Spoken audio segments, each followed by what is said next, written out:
From KARK4 and Fox 16, this is a special report. Here's Mitch McCoy. Governor Asa Hutchinson speaking now, giving us the latest on COVID-19 here in the state. Let's listen in live. And you see that we have an increase of 7,943 cases over the last 24 hours, which is a little bit up, slightly up from last week, similar time, but remember last week we were coming off of a holiday.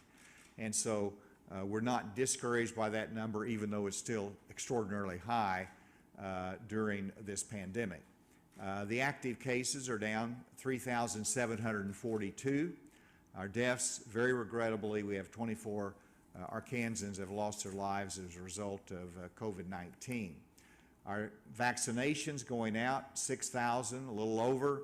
We've increased the fully immunized by a little over 1,800. Those are key numbers. We're glad to see it up from what it's been over the last couple of days. And then hospital data, we're pleased to see that the hospitalizations have been reduced by 32. Those in ventilators are increased by 18. And while we see this decrease in the last 24 hours in those hospitalized as a result of COVID, we have to remember that we went up over 100 yesterday. And so it's still very strained in the hospitals. There's a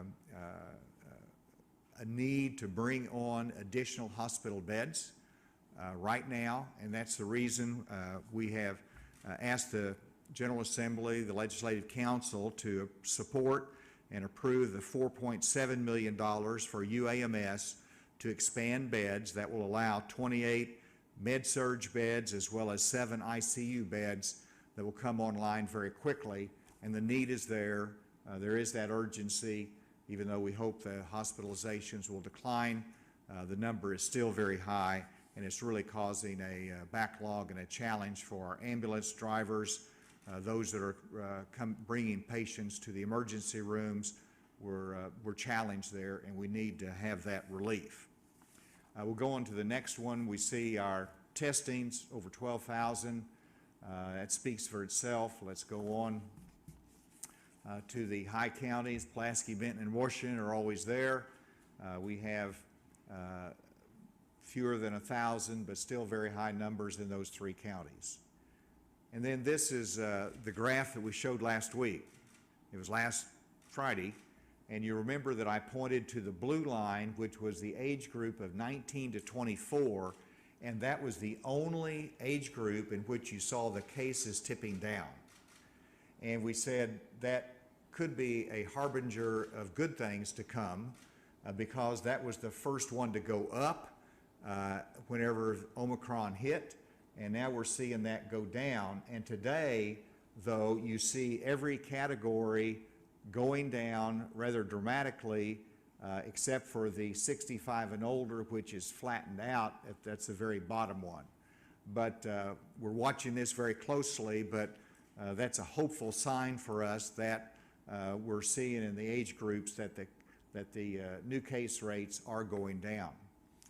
With that, let's go to more specific data. You can see the 7-day rolling average of confirmed and probable cases. It's very jagged, but it's looking flatter than what it was.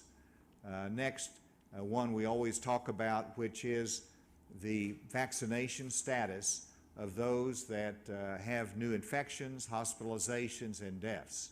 And so 74% of the new cases are those that have not been fully vaccinated. You look at the hospitalizations, 83.4% are those that are not fully vaccinated, and deaths, 84% not fully vaccinated. Data demonstrates the need to get vaccinations and the importance and protection that they provide. I believe that concludes that presentation, and I wanted to ask Dr. Romero if you're here to come and make your comments.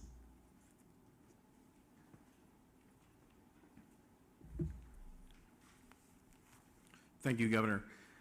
While the numbers are apparently decreasing at this time, and I think we do think that they'll continue to decrease, we need to keep in mind that those individuals that have already been infected and are ill some of those will require hospitalizations. We saw large jumps previously.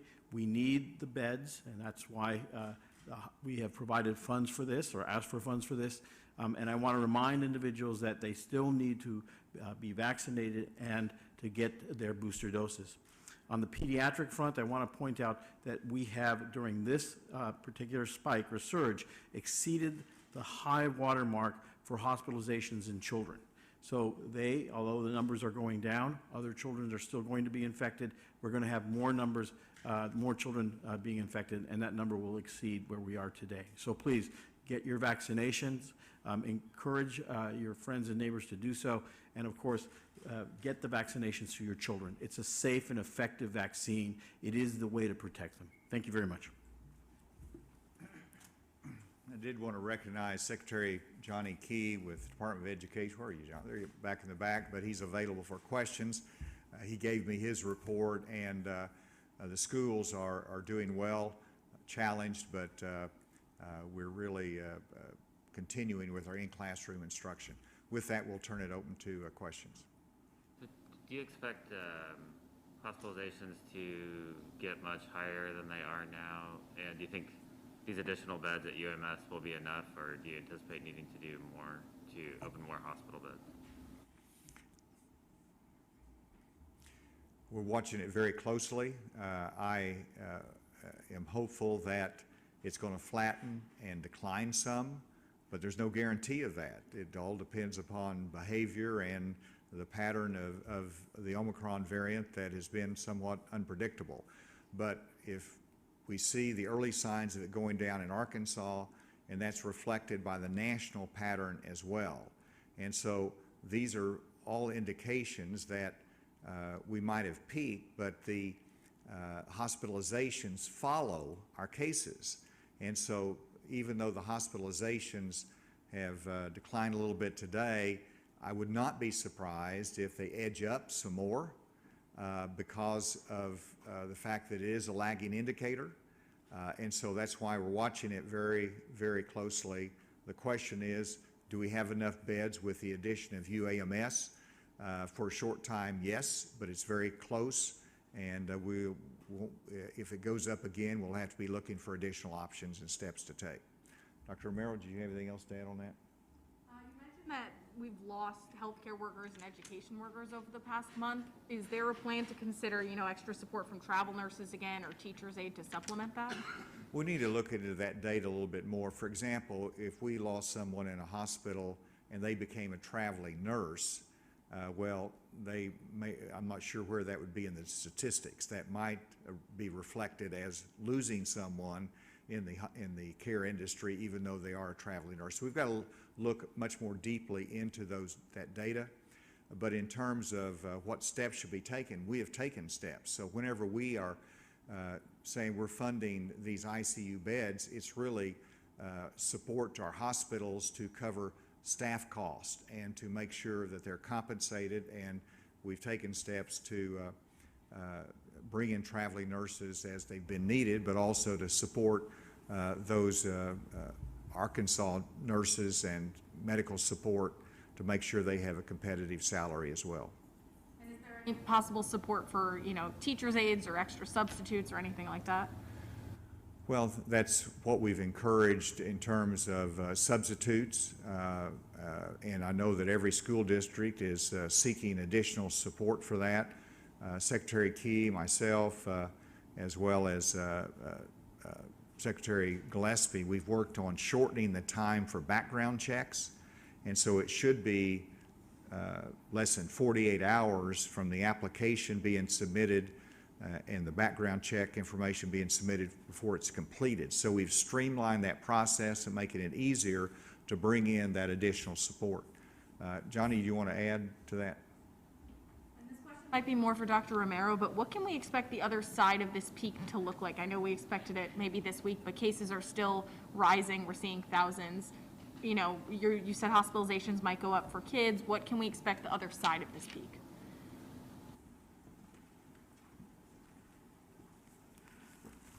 So we do expect this to go downward. One of the big questions that we're left with within the health department is where the set point is going to be. And after each surge, we have seen the set points of cases increase, so that the background in the number of cases continues. My feeling is that given the transmissibility of this virus, that we're going to see an increase in that set point, that we're going to see a daily number that's going to persist. And that daily number will affect the number of hospitalizations we have, as well as the number of deaths. As you've seen, our deaths are not going down. They've plateaued, really. So I think that's what we're going to see into the near future. Is there anyone remotely that had a question? Yes, can you hear me, Governor? I can. Yes, hi. I'm in Memphis, but we are covering some of the daycares here, and a lot of them in Arkansas have had to close because of COVID. They don't have enough workers in around the state, I understand, in Northwest Arkansas as well. And they're saying that maybe a solution would be more funding for daycare positions as far as better wages and benefits. What can you speak to that, the status of the daycares and what can be done to kind of help them out through this period?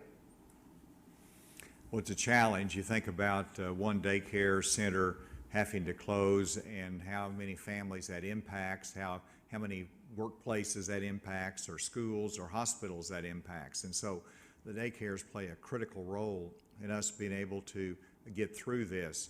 As to the challenge and what excuse me, we can do, the challenge is that the daycare worker very well will be ill, and so will have to isolate and can't be in the facility. And so you need to have additional support or substitutes that can come in. We'll have to look at it more as to whether there's any assistance that can be given. But right now, it's something that we have to manage our way through this to, try to minimize the outage time. One of the things that we did was reduce, based upon CDC guidance, the downtime to 5 days that they have to be out. That helps. But of course, the increase in vaccination helps as well. That helps protect them, and I hope that will be a step we can all take. Next question. Governor Ryan Taranelli with the Democrat Gazette. Earlier this month, Representative Crawford announced that he had tested positive for COVID and that he had not received a booster shot. What's your reaction to him not getting a booster shot, and were you disappointed to hear that he had not decided to get a booster shot? Everybody has to make their own decisions. Obviously, I've recommended booster shots. I believe that they're important. I have my booster shot. The First Lady has her booster shot, and it has made a difference for us. But everybody might have had different experiences in their first shots and the outcome, and they measure that. I think from experience, the more we see this and the challenge of Omicron, the more we realize how important booster shots are. And a follow-up question, if I could. I believe every member of Arkansas's congressional delegation voted against the bipartisan infrastructure bill that passed last year. You have been supportive of that law. Do you wish the state's congressional district had been more supportive of the infrastructure bill, considering the benefits that it's going to bring to the state? When I've been in Congress, you cast a vote based upon all the information you have. They voted what they saw was important. I have absolutely no criticism of them. I support the bipartisan bill.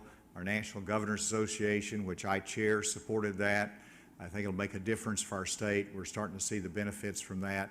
But those are calls that each of us has to make in elected office, and I respect their position. I'm glad that it passed.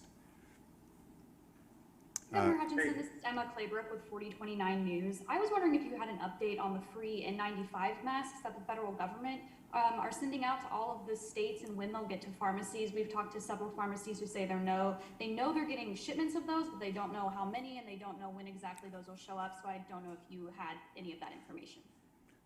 The only information I have is that it's going to be the 1st of February before that's available and before they can send that out. So I have no additional information other than that. They're not here. We're not relying upon them right now. We hope that they will be available.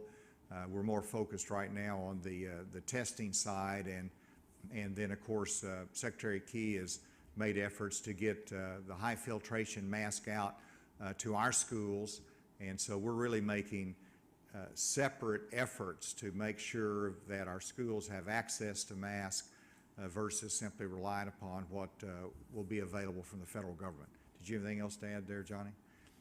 And Johnny, if you had anything else on the daycare, feel free to comment on that.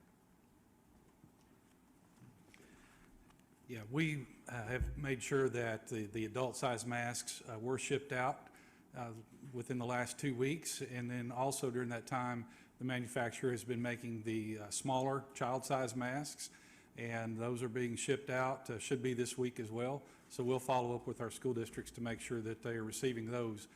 But that should be over 500,000 masks that are being distributed throughout the state. Next question, John, right here at the table. Governor Hutchinson, this is Michael Wilson with 5 News. Our sister station in Washington, we've been reporting a lot that we're on the downward end of this virus. Our sister station is reporting that they're seeing a sub-variant of this. I mean, is this any concern? Have you heard about it? Do you think this would impact as we're going on the downward end of this surge? Well, it's too early to tell, of course, but when you've been through almost 2 years of COVID-19 and the pandemic, you recognize there could be curves and new things that pop up in the future. We did not anticipate, I don't think anybody did, exactly what Omicron was going to be like. We don't know what will come next. We do know that the best chance is vaccination to prepare yourself for what might come down the road. So we'll see. The whole country is ready to manage this disease, this virus, versus the current state of emergency. And hopefully with the vaccinations that we have, that we'll be able to manage this as other health needs that we have in our society. Dr. Romero.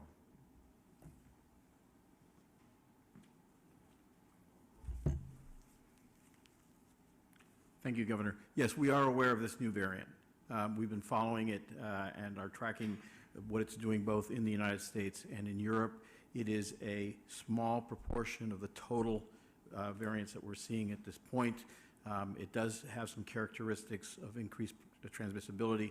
We don't know whether it is there's any change in its ability to be affected by immunizations, either passive or active immunization. But we are aware of it and tracking.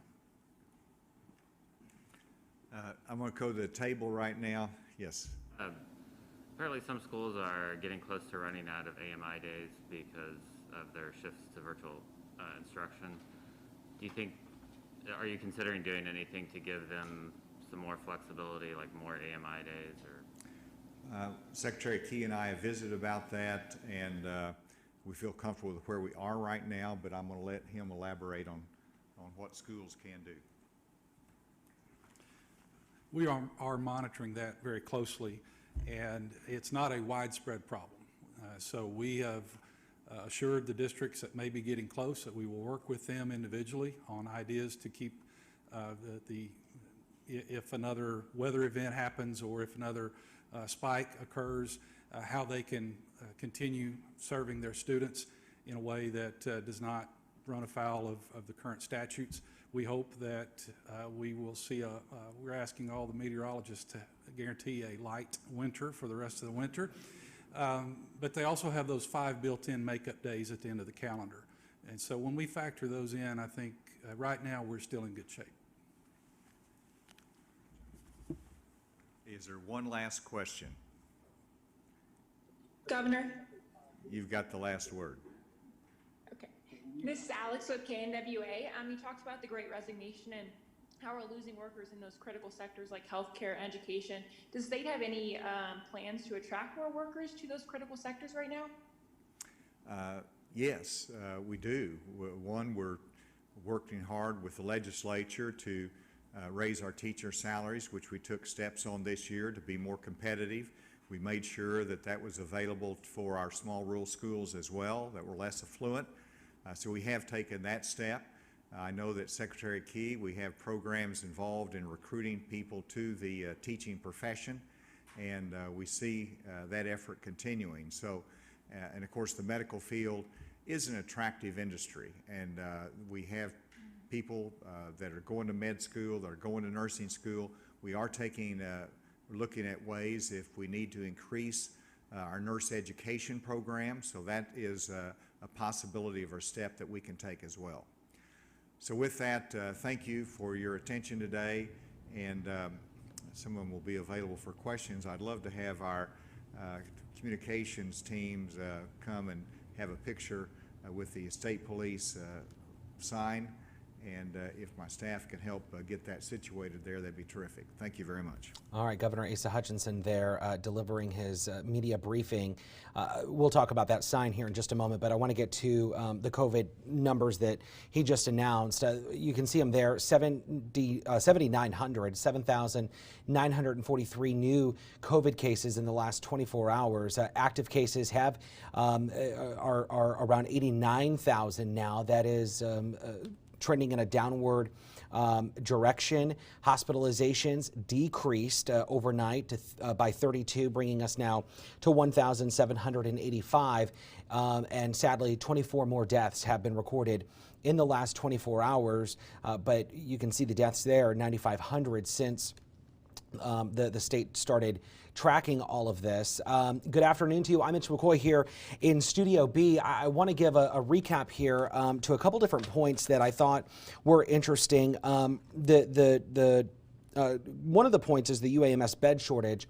The governor is calling on some state lawmakers to help with increased funding at UAMS to address those concerns, to increase medical bed and to provide and open up more beds there at UAMS. We should have more on that later today. There is another point here, and that is Dr. Romero's concerns about, he thinks that we've exceeded the high water mark for hospitalized children, but there is that ongoing concern that new variants, any kind of additional surges in the future could pose an additional risk for children or hospitals in general, which is why the state is working now on getting even more beds at these hospitals.